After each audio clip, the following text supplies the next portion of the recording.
Hello YouTube.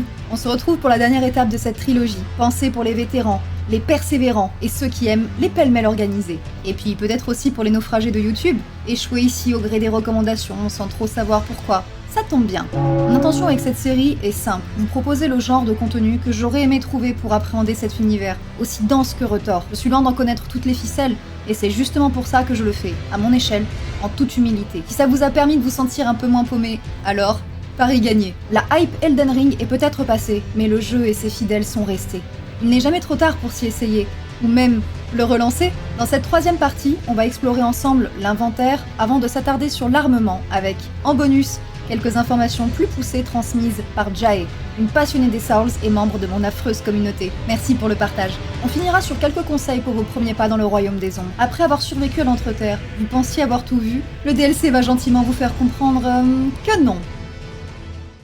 Dès que vous ouvrez l'inventaire, pensez à jouer avec l'affichage. Sinon, vous allez vite être limité dans les infos accessibles. À croire que c'est fait exprès pour nous perdre, hein. Néanmoins, petit vénard, vous connaîtrez la joie du nouvel onglet « Éléments récents » et du marquage via un point d'exclamation de toutes vos récentes acquisitions, afin de mieux vous y retrouver. Si vous défilez vers la droite, vous accéderez à celui dédié aux outils. Rappelez-vous, dans la vidéo précédente, je vous avais précisé que vous pouviez en bind jusqu'à 10 en passant par l'onglet équipement et les utiliser en scrollant votre molette vers le bas, puis en appuyant sur R. Vous trouverez des consommables, des objets à lancer, d'autres pour enduire votre arme. Vous y découvrirez vos runes collectées. Bonjour le calcul mental, pour savoir si vous en aurez assez pour level up à une grâce. C'est également ici que seront regroupés les souvenirs des boss terrassés, ainsi que vos items pour le multijoueur et le PVP. J'attirerai votre attention sur deux en particulier. La pierre arc-en-ciel, balancez-la dans le gouffre. Si elle éclate, vous évitez le saut atterrissage gazpacho. Si elle reste intacte, ça passe. Enfin, ce sont vos genoux, hein, pas les miens. Quant à la réplique de grâce, si vous êtes perdu, affamé, la vessie prête à exploser et aucune grâce à l'horizon, utilisez-la. Elle scintillera pour vous guider vers la plus proche. Je vous laisse le soin de découvrir les autres objets et toutes leurs possibilités.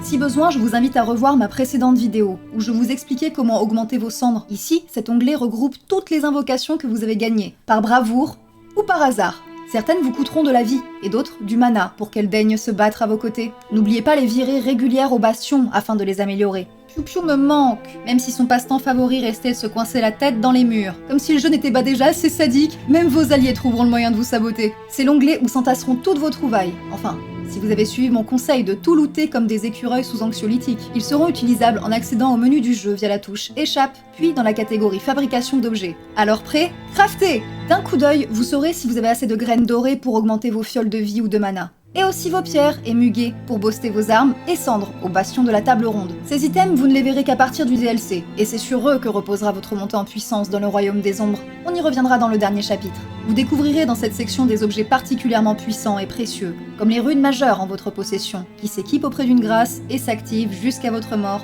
grâce à un arc runique, mais aussi vos différentes larmes collectées, utilisables auprès d'une grâce dans votre futur mélange de salut miraculeux. S'afficheront les divers manuels qui vous permettront d'étoffer vos compétences d'artisanat, révéler la carte de l'Entreterre, et pléthore d'autres objets, tels que l'alarme larvaire, dont je vous ai parlé à la fin de la première vidéo. Elle permet de réinitialiser vos points de compétences. Et pour trouver le marchand qui m'a vendu ma première larme, je vous laisse chercher. Allez, petit indice réitéré pour les curieux, la Siofra. Si vous trouvez, marquez-le moi. J'attire votre attention sur un dernier objet et je vous laisserai faire le point sur les divers médaillons, dont celui du grand ascenseur de Rold que vous avez intérêt à emprunter comme je vous l'ai ordonné, clés et autres joyeusetés de cet onglet. On dit que la meilleure défense c'est l'attaque, mais dans Elden Ring, taper des PNJ qui ne nous sont pas ouvertement hostiles peut les braquer et bloquer leur quête s'il y en avait. Heureusement, on peut réparer ces boulettes grâce à de la rosée céleste. Utilisez-la à l'église des vœux, histoire de faire oublier aux PNJ que vous avez tenté de leur refaire le portrait.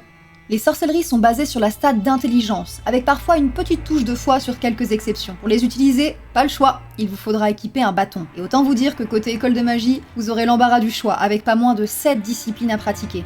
Les incantations, elles, nécessitent un sceau sacré. Elles reposent principalement sur la foi, avec parfois un soupçon d'ésotérisme. Mais cette stat, on en reparlera plus tard. Si vous n'en trouvez pas en chemin, sachez que vous pourrez acheter votre premier sceau des doigts au bastion, auprès des locaces carcasses des servantes jumelles. Vous aurez là encore une dizaine d'écoles à explorer, dont quelques-unes réservées au DLC. Entre bénédiction et pouvoir de dragon, À vous de voir quelle sera votre voie pour l'annihilation. Et puisqu'on parle d'incantation qui ne demande que 12 petits points en foi, autant vous parler de flamme, purifie-moi. Je vous avais promis du concret pour les flemmards du craft. Et bien cette incantation soigne instantanément le poison et la putréfaction écarlate, ce qui franchement est déjà énorme. Bon, puisqu'on est entre nous, je vais vous livrer une autre astuce contre un des pires fléaux d'Elden Ring, les spectres royaux. Ces ennemis sont une horreur, véloces, difficiles à atteindre, ils vous traqueront sans relâche, et il existe un moyen de les neutraliser d'une facilité déconcertante.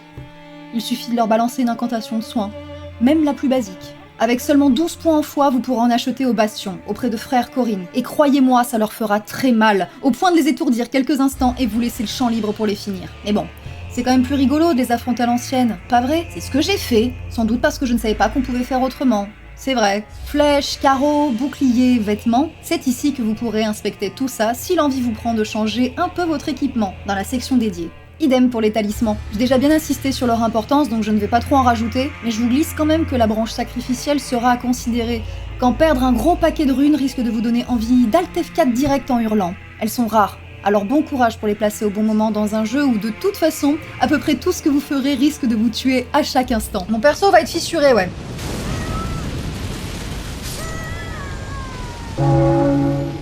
Carte au trésor, énigme, s'il y a bien un onglet à ne pas zapper côté lecture, c'est celui-là. Tout en bas, il y a différentes informations et rappels sur des éléments importants du jeu et de son gameplay. J'en ai abordé beaucoup, mais certainement pas tous. Toujours plus de lecture. Vous y retrouverez également des tableaux.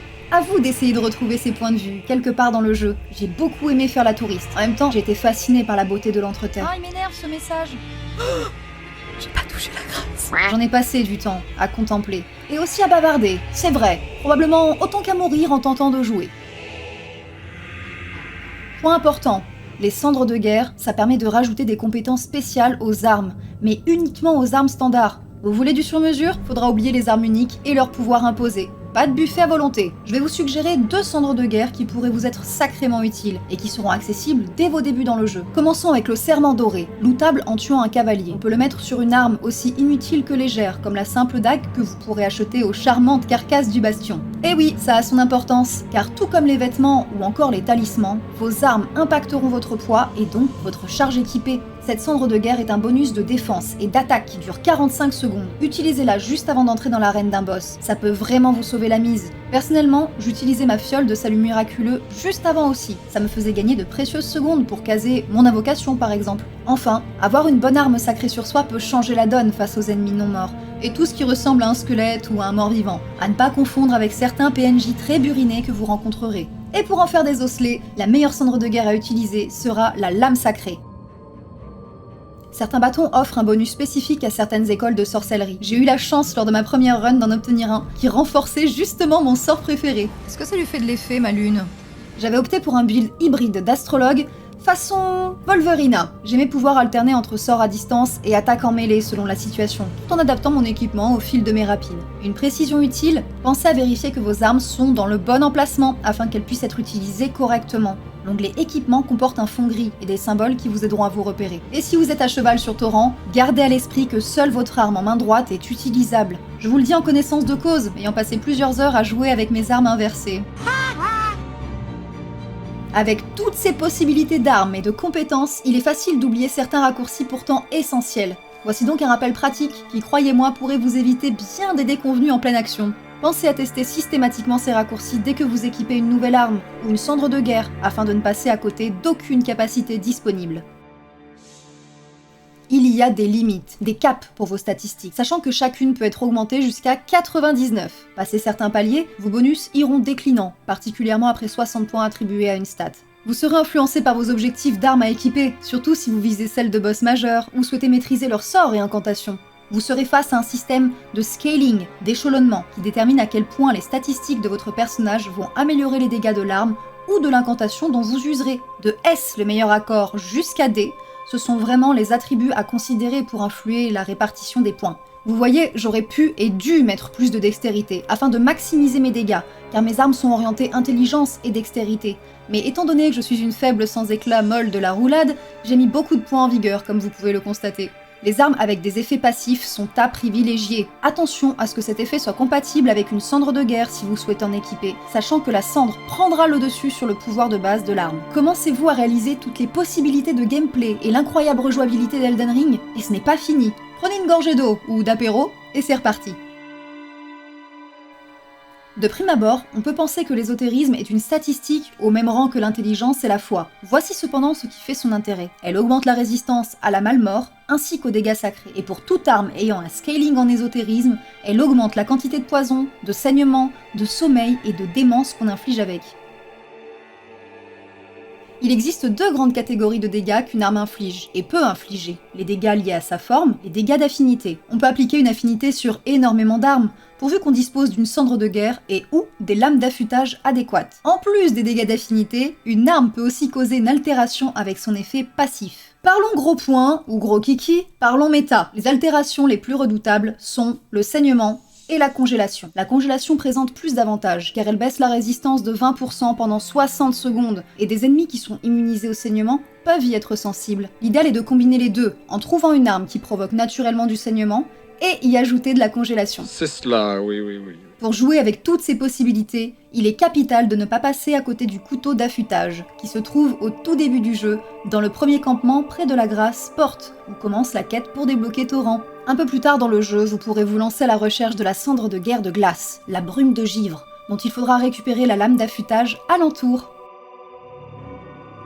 J'ai réalisé mon unique run sans farmer les runes, et j'ai terminé level 162 pour le jeu de base. J'ai pris le temps, les runes sont montées tranquillement, suffisamment pour terminer le jeu et son DLC. Cependant, si vous tenez absolument à en farmer, il existe plusieurs spots, mais je ne vous parlerai que de celui que j'ai trouvé, et fait une seule et unique fois, bien qu'il soit répétable à l'infini. Il s'agit du dragon Greyol en Kaelid, une zone des plus plaisantes. En utilisant une arme infligeant du saignement, on peut le tuer sans aucune peine et obtenir 50 000 runes. Il n'est pas censé réapparaître. Cependant, si dès que son animation de mort se déclenche, vous vous précipitez avec Torrent jusqu'à la grâce du Fort Pharos, le dragon n'aura pas le temps de s'évanouir complètement, et vous recevrez toutes ces runes. 50 000 runes. Que vous soyez un farmer ou non, prenez vraiment l'habitude de level up à une grâce après avoir vaincu un boss, ou à l'approche du danger, qui est relativement omniprésent dans Elden Ring, cela dit. Je me ris du danger.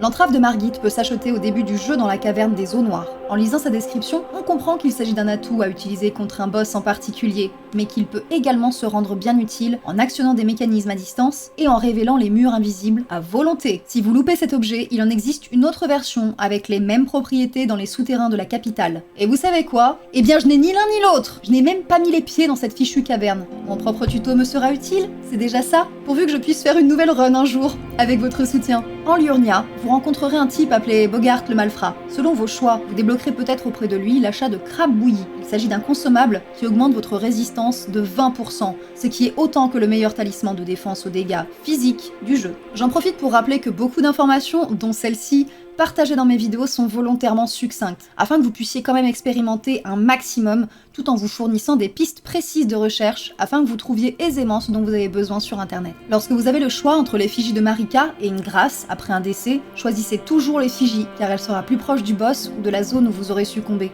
Non, je n'en ai pas parlé avant, ce n'est pas comme si dans Elden Ring la mort nous guettait à chaque instant. Moment de gloire involontaire, j'ai vaincu Malenia, malgré moi, car je jouais avec une affinité à laquelle elle était particulièrement sensible. Et si vous voulez découvrir laquelle, l'intégralité de mes mésaventures est à découvrir sur ma chaîne YouTube. Le royaume des ombres va vous dérouter par sa verticalité. Ici, oubliez vos repères de l'entreterre. Le DLC introduit aussi ses propres mécaniques, comme les cendres et esquilles de l'arbre occulte, qui renforceront respectivement vos invocations et votre puissance face aux ennemis locaux. Autre nouveauté, les sources spirituelles, indispensables pour se déplacer à cheval dans ces zones escarpées, sont désormais scellées. Il faudra détruire des monticules de pierre plus ou moins accessibles pour les débloquer. Bonne nouvelle! Les heureux possesseurs de l'entrave de Margit pourront les pulvériser d'un simple geste, là où les autres devront s'y employer plus laborieusement. Alerte au spoil avant la conclusion, dans les bois abyssaux, vous croiserez les intouchables. Deux options, soit vous maîtrisez l'art subtil de la parade, à l'aide d'un bouclier ou de la cendre de guerre parade dorée, soit vous tentez la fuite éperdue, enchaînant les poses camouflage façon squat pipi dans les hautes herbes. Alors, hâte de vous balader dans cette charmante contrée ?